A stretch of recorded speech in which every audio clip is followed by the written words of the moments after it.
L'acte uniforme relatif au droit commercial général a prévu la création d'un registre de commerce et de crédit mobilier, lequel a pour but de recevoir l'immatriculation des commerçants, personnes physiques ou morales, et les informations y afférentes. La structure du registre se présente sous une forme pyramidale. À la base se trouvent les registres locaux, au sommet le fichier régional et entre les deux les fichiers nationaux. Le fichier national a été créé afin de permettre de retrouver plus facilement la trace des actes et faits publiés, puisqu'il centralise les renseignements contenus dans les différents registres locaux. Le fichier régional, quant à lui, a pour objet de centraliser les renseignements contenus dans chaque fichier national.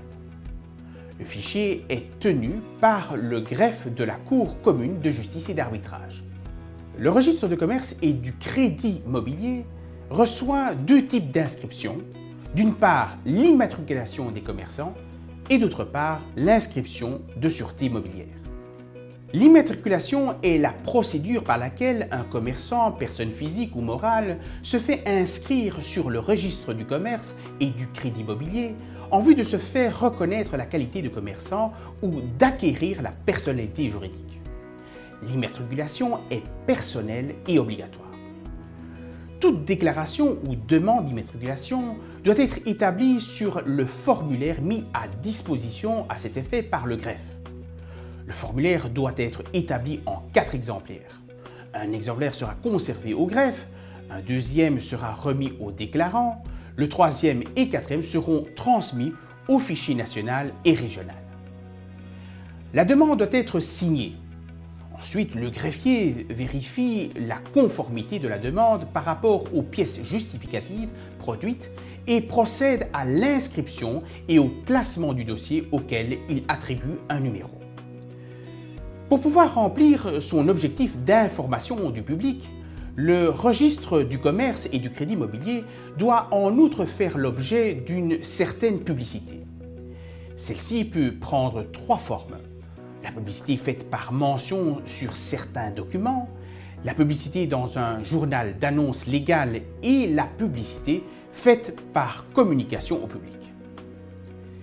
Afin que le registre du commerce et du crédit mobilier demeure une source d'information fiable, il importe que celui-ci soit à jour.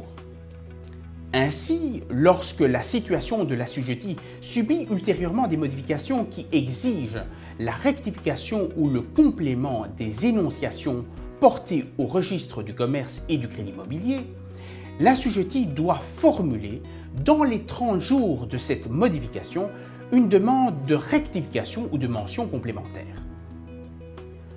Par ailleurs, les sûretés mobilières doivent être inscrites au registre du commerce et du crédit mobilier par le créancier bénéficiaire de la sûreté, lequel doit apporter la preuve du titre constitutif de la sûreté.